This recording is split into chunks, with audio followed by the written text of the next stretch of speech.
Paz do Senhor Jesus, meus irmãos. Que a paz do Senhor Jesus, que excede todo entendimento, possa estar te acompanhando com mais essa edição Dia de Paz. Voltamos com um dia de paz, todos os dias, por volta de 6 horas da manhã por diante, tem uma palavra de Deus para poder abençoar o seu dia, para poder te dar um direcionamento. E a palavra que Deus ardeu em meu coração nesta manhã, para este dia de hoje, se encontra no livro dos Salmos 105, verso 15, que diz: Não toqueis nos meus ungidos, e não maltrateis os meus profetas. São palavras do Senhor, para que Deus está falando para não maltratar os profetas, ungidos do Senhor. Hoje, muitos servos de Deus, homens íntegros, mulheres sinceras, íntegras, que levam a obra de Deus piamente, que levam as coisas de Deus com sinceridade, homens segundo o coração de Deus, a qual Deus tem levantado nesses últimos dias, e nós observamos que sofremos retaliações, perseguições, afrontas, aquilo que a gente sabe de pessoas que tocam e de pessoas que falam, e aqueles que a gente não sabe. E entra uma indagação, por que Deus não cobra daqueles que tocam nos ungidos do Senhor? Sim, na vida de alguns, a cobrança vem imediata. Na vida de alguns, quando se levanta contra o ministério de alguém, quando toca no ungido do Senhor, vem a cobrança imediata. Eu já vi acontecer isso nessa trajetória que eu prego a palavra de Deus, de pessoas se levantar contra mim, tocar na minha vida, e imediatamente, dentro de poucos dias, Deus falar comigo que vai cobrar daquela pessoa, e eu ver a cobrança que é a pessoa, e Deus ali me faz entender que alguns que Deus cobra é porque Deus traz o consciente deles que tocou no homem de Deus. Então aqueles ali, alguns até chegou até a mim, pediu perdão, outros não pediu perdão, seguiu suas vidas, mas com a consciência que tocou na vida de alguém que não é para poder tocado. Eu me recordo em certa vez que quando eu dirigia a igreja, aqui na nossa cidade mesmo, na cidade aqui no setor leste, eu aos meus 19 para 20 anos, porque Deus me chamou muito cedo para o ministério pastoral. No meu ano de convenção, eu comecei a pastorear. E ali Deus foi me capacitando e me instruindo, e graças a Deus foi uma bênção. E eu lembro quando foi um dia, uma irmã se levantou contra mim, com acusações pesadas.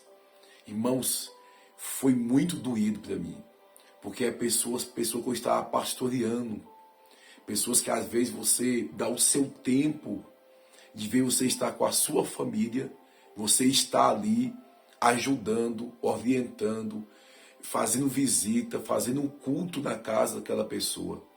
E se levantou contra mim com uma acusação muito grave.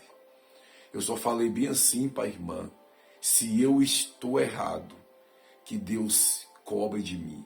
Mas se a irmã estiver errada, a irmã se prepara, porque a acusação da irmã contra a minha vida é muito grave. Irmãos, quando foi na outra semana, essa irmã caiu de cama, que os médicos não descobriram o que ela tinha. Ela ficou entre a vida e a morte. Mandaram me chamar. Quando eu fui lá, ela falou assim: pastor Luciano, eu não era nem pastor na época, eu era diácono, quando eu fui dirigir a obra. Ela falou assim, mas me considerar como pastor, que eu estava pastoreando. Pastor Luciano, me perdoa. Eu toquei na tua vida e Deus cobrou de mim duramente. Eu orei por ela, irmãos. Eu falo isso para a glória de Deus. Foi que nem tirar a enfermidade com a mão. Quando eu terminei de orar, ela suou. E quando passou um pouco, ela levantou da cama curada. E o nome do Senhor Jesus foi glorificado. Quando a palavra do Senhor fala, não toquei nos meus ungidos, tem pessoas que vai vir a cobrança imediato. E tem alguns que não vem cobrança de Deus, por quê, pastor? Que alguns parece que mexe com a noiva de Cristo, toca, fala mal e nada acontece com essas pessoas. Porque a cobrança delas vai vir no dia do juízo, no dia da sua morte, que ela ergueu os seus olhos, como aquele homem rico de Lucas 16, 19, e estiver dentro do Hades, dentro do inferno, ela vai chorar amargamente e se arrepender amargamente por ter tocado nos homens de Deus, por ter tocado na obra de Deus, irmãos. Tem muitos falsos, tem muitos que têm usado de engano, mas tem muitos verdadeiros que estão levando a obra de Deus piamente, que estão sofrendo por amor à obra de Deus, irmãos. Eu estou aqui rouco, quase sem voz, levando uma vida piamente para a glória de Deus, de oração. A gente chega tarde, às vezes, em casa, visitando, orando pelo povo. Tu acha que Deus vai aceitar alguns que até têm entendimento da palavra, tocar, e outros que não quer nada com Deus, como muitos, ficar tocando naquele grande dia. O juízo de Deus vai vir na vida de muitas pessoas. Vai vir na vida de muitas pessoas. E muitos que mexem com a noiva do Senhor. Sabe por que não morre? Muitos faz tanta zombaria com as coisas de Deus. É porque Deus tem um propósito na vida dessa pessoa também. Tem alguns que tocam, tem alguns que perseguem a igreja do Senhor. E alguém fala, mas esse é um Saulo de Tarsos. Esse aí vive perseguindo o povo de Deus. É porque esse Saulo, que persegue o povo de Deus e não desceu à sepultura, não morreu, não vê um castigo de Deus severo sobre ele ainda, é porque Deus tem obra na vida dele, é porque Deus vai converter o coração dele, e ele vai ser tão grato a Deus, pela convenção de Deus na vida dele, que ele vai chorar todos os dias, porque um dia ele falou mal de quem não é para poder ter falado mal. Ele perseguiu quem não é para poder ter perseguido. Ele vai entender e vai compreender que de maneira alguma nunca deveria ter feito aquilo como Saulo de Tarso. Mas isso faz parte da nossa caminhada e da nossa vida. Talvez, anos atrás, eu fui um Saulo de Tarsos. Eu ignorava a palavra de Deus. Eu pensava que todos eram do mesmo jeito, por causa de algumas moças que frequentavam a igreja, e essas mesmo, depois do culto, ia beber com a gente. Então eu não acreditava que tinha pessoas convertidas, que tinha pessoas sinceras, porque eu não conhecia o mundo do evangelho. Mas quando eu passei a conhecer o evangelho de Cristo, eu vi que tem pessoas falsas dentro da igreja, que serve a Deus de forma errada, que não tem compromisso com a palavra de Deus, mas também tem os verdadeiros. Na época, quando eu não conhecia a palavra de Deus, vivia nas práticas mundanas, eu só conhecia as pessoas erradas, que diziam ser cristão, mas dava mau exemplo e não tinham que passar para a gente de bom, como a gente vivia nas práticas carnais. Mas hoje, quando eu entreguei minha vida para Cristo, eu entendi isso e falo para vocês, nunca se deixe de se levar pelos maus, pelas más influências, pelos maus caráteres, pelo que dá mau testemunho. Não se deixe se levar pelas pessoas, mas esteja refletindo, esteja se espelhando em pessoas de caráter, pessoas que levam a palavra de Deus piamente, pessoas que levam a palavra de Deus com sinceridade, porque sendo assim, você vai ter em quem você refletir e em quem você se espelhar. A Bíblia diz que Paulo vai dizer em 1 Coríntios capítulo 11, sejais imitadores de Cristo, como também eu sou.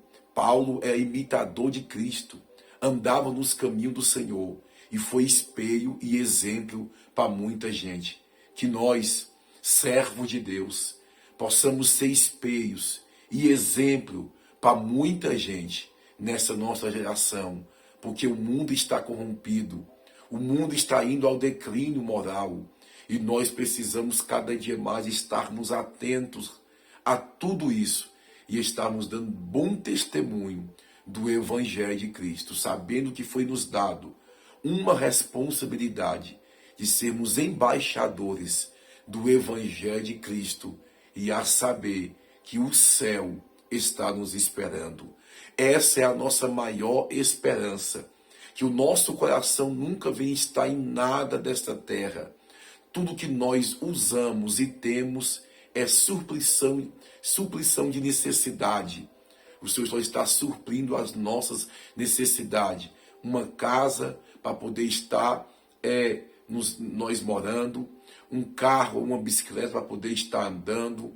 Tudo isso é uma necessidade que nós temos, mas que o nosso coração não vem estar nas coisas dessa terra, mas que o nosso coração vem estar ligado, alinhado com o céu, a saber que a nossa esperança, irmãos, é o céu. Entenda isso, a sua esperança não é um carro melhor, não é uma casa melhor, não é um emprego melhor. A sua esperança é o céu que está reservado para você. Então lute, porque a Bíblia diz que o reino do céu é tomado por esforço, é pela força. Temos que perseverar, temos que lutar e temos que pedir a Deus todos os dias que o Espírito Santo de Deus esteja nos conduzindo em tua presença. Então fique com esta palavra: não toquei nos meus ungidos, não maltrateis os meus profetas. Ainda tem ungido de Deus nessa terra. Ainda tem profetas que pregam a palavra genuína de Deus sobre esta terra. Que Deus te abençoe. Eu vou estar orando pela sua vida. Senhor, nosso Deus e nosso Pai, eu apresento, meu Deus, a vida do irmão, da irmã que assistiu esse vídeo, meu Deus. Vai de encontro com eles. Vai trazendo ao coração deles, meu Pai, paz que excede todo entendimento. Vai abençoando esse dia de hoje. Que venha ter um dia abençoado. Que venha ter um dia guiado e conduzido pelo Teu Santo Espírito, meu Deus. Que venha ser abençoados pelo Senhor. Que o Senhor possa ir à frente para que não venha tomar nenhuma decisão precipitada, mas que venha ser conduzidos pelo Teu Santo Espírito, em nome do Senhor Jesus. Receba a tua vitória, receba paz, em nome do Senhor Jesus. Tenha um dia abençoado e conduzido pelo Senhor.